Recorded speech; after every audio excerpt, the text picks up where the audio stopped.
como gusten.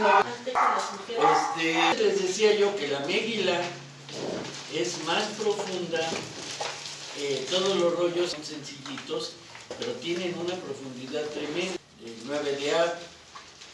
Y esta que es especial porque esta no viene dentro de alguna festividad determinada, ¿no? Hijos del malvado, mamá, están escritos tal como se ve ahí. Chequen, página 50. ¿Y cómo dice ahí el nombre del primer hijo? Parshandata. ¿Y qué nombre, qué notan ahí de la escritura? Hay una tab chiquita. Sí. Luego tenemos los diferentes nombres y ahí por en medio hay otra que tiene una shin chiquita. Es después de que dice Parshandata, sigue después 1, 2, 3, 4, 5. Bueno, una shin en Parmashta. Ahí viene una shin chiquita. Sí. Y luego al final viene una zayin chiquita. ¿Sí le están viendo? Sí. Sí. Ok. ¿Sí tienes, Anel, buenas, tienes tu Megilá? No. Ah, qué lástima. Bueno, ¿tú tienes, Silvia? No, tampoco. No tienen. ¿Cómo voy a creer? Si tuvimos un montón aquí. Bueno, chequen bien que Parshandata es una tab chiquita. Luego viene Parmashta y es una shin chiquita. Y luego viene al final Yosta y una zayin chiquita. Nada más la levantas tantito para que la vean allá atrás también, así nada más tantito.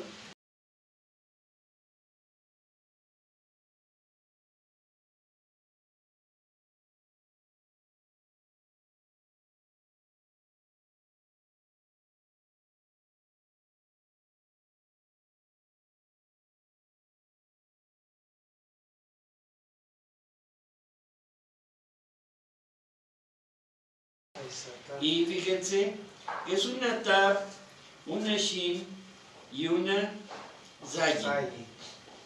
Ok, estas tienen una indicación. Si nosotros vemos cómo escribimos los calendarios, normalmente no escribimos 5000. ¿Se han fijado que nada más viene qué? Shin y tab, o tab y shin. ¿Sale? Ok. Eso, pues más cerquita, Pati, hazte más para acá, más cerca. Ahora, esas tienen una característica, que la shin y la tab, ¿qué números son? ¿Cuánto vale la tab?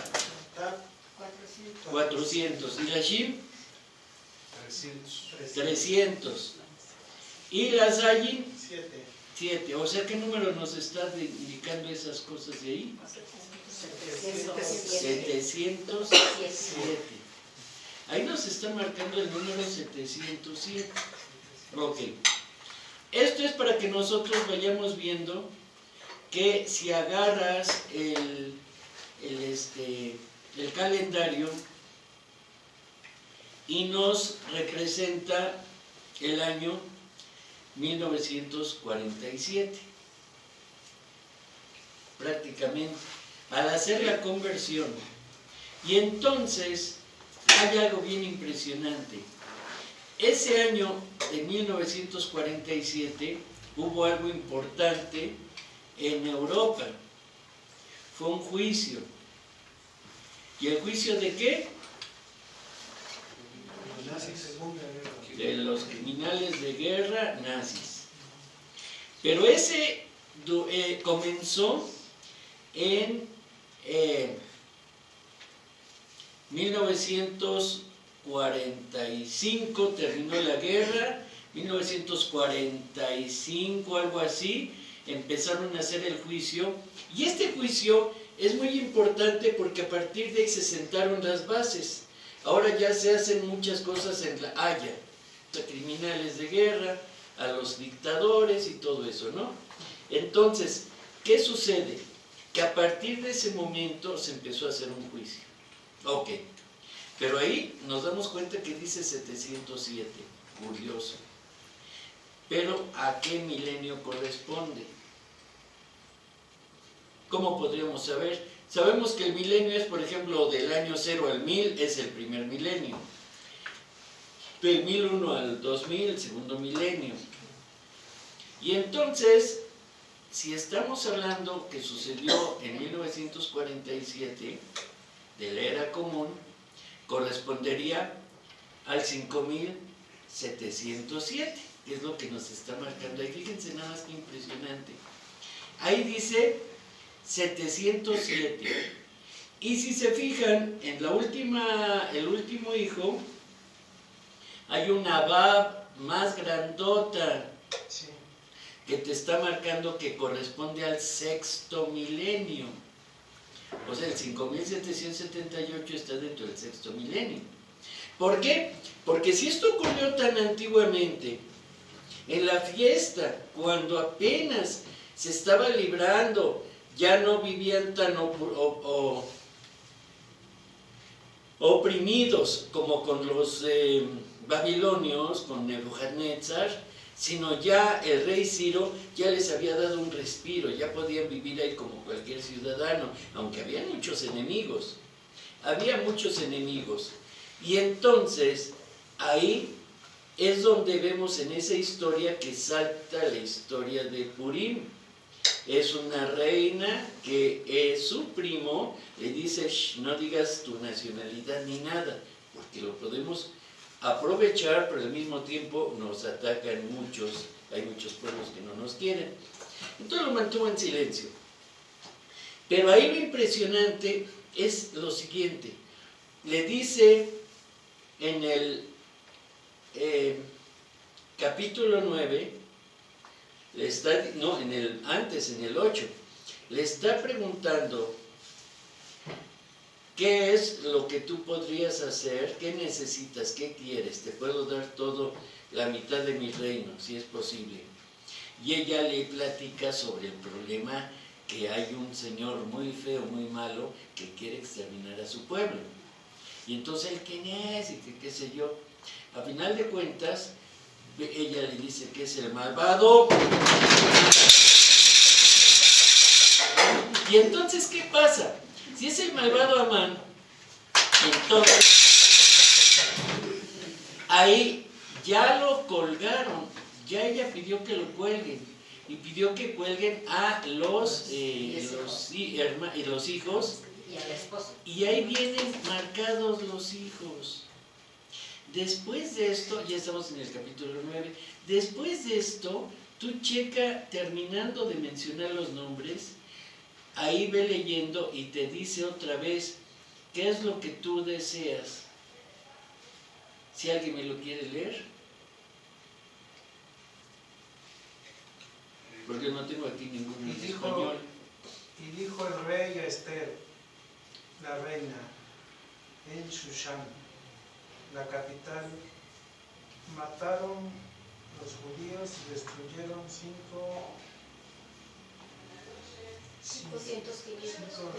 500 de hombres y a los 10 hijos de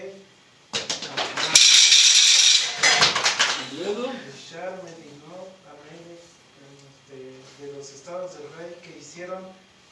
¿Y cuál es tu demanda? Y será entregado a ti. ¿Y cuál es tu petición más? Y se realizará. Y sigue.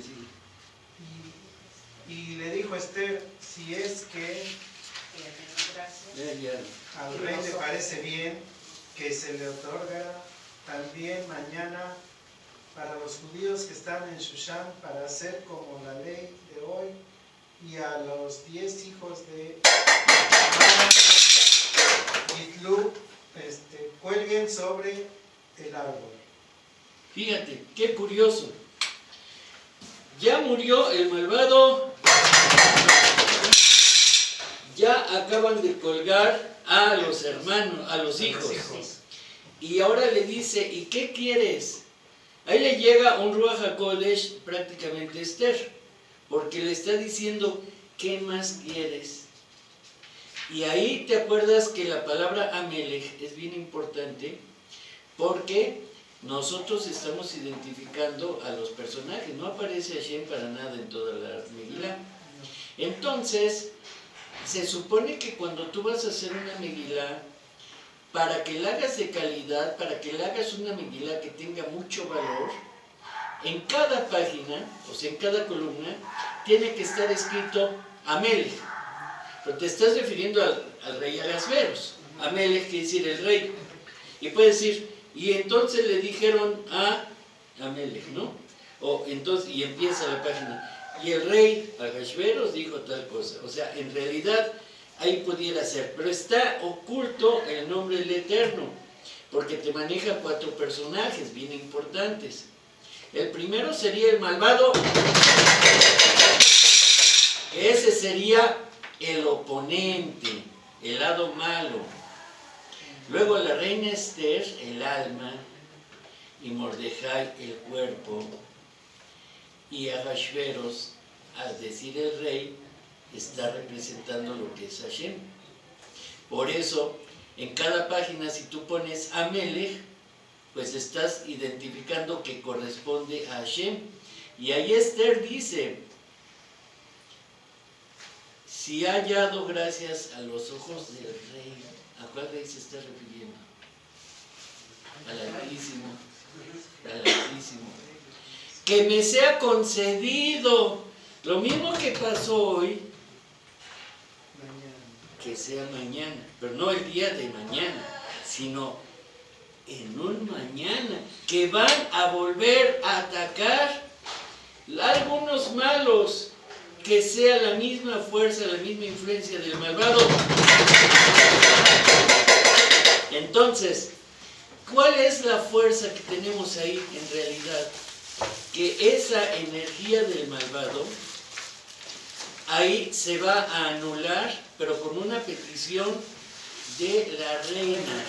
La reina en ese momento ya tiene un Ruach HaKodesh, ya está pidiendo, si le place, si ha hallado gracias, le suplico al rey que me dé la oportunidad de volver a disfrutar esto que estamos haciendo ahorita y que se vuelva a castigar a los 10 hijos el día de mañana.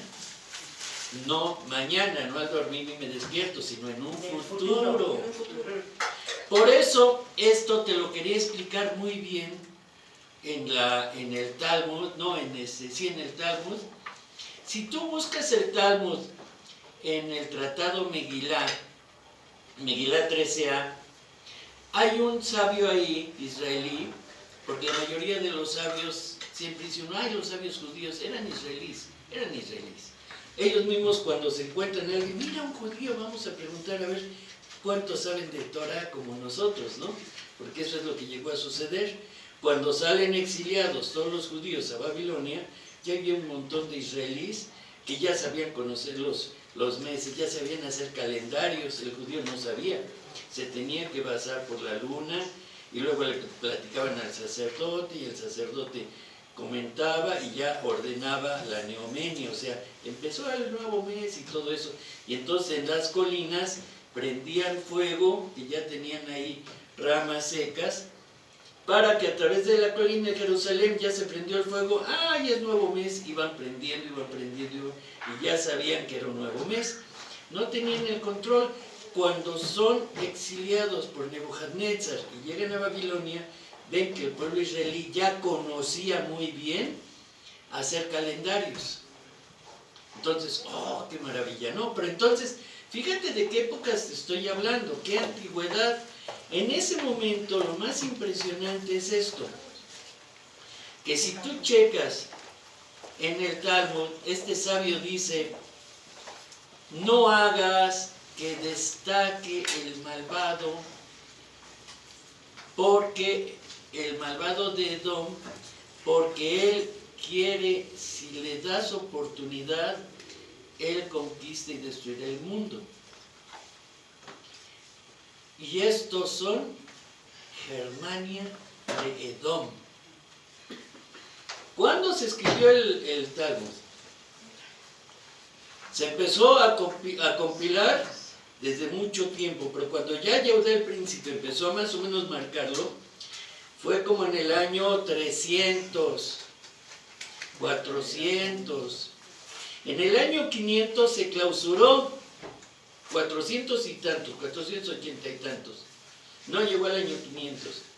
Y ya un sabio ahí estaba diciendo, no dejes que triunfe ese malvado porque querrá dominar el mundo y destruirlo. Y es Germania de Edom.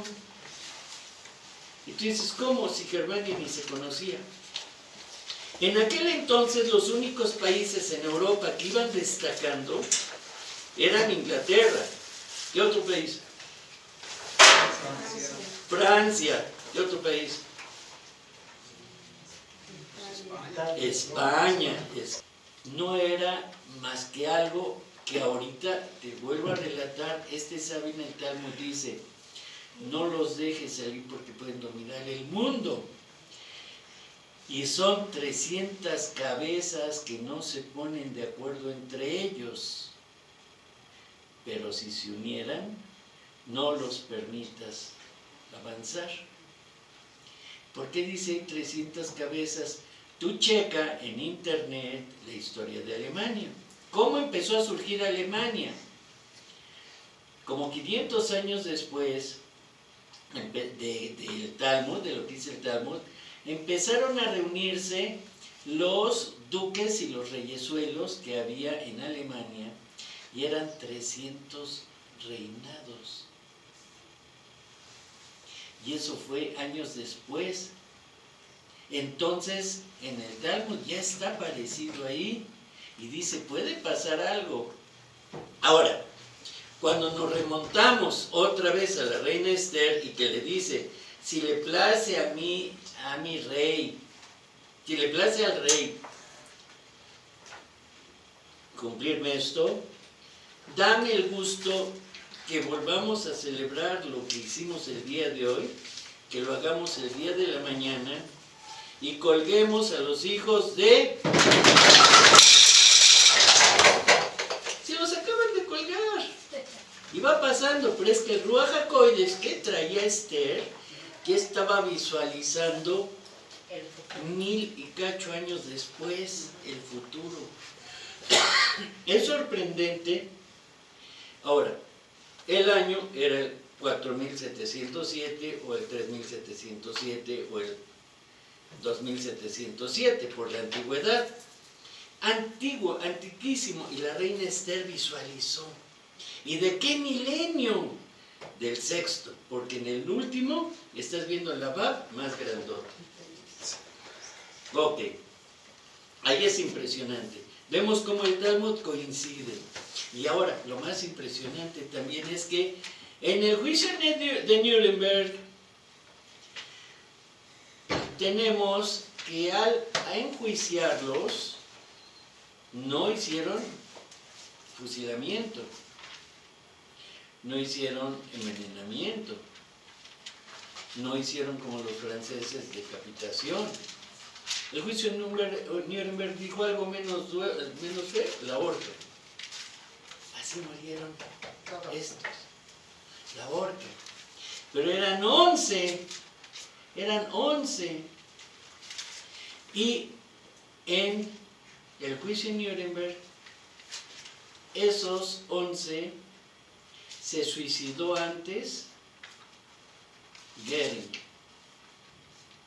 Goering se suicidó. Entonces no aceptó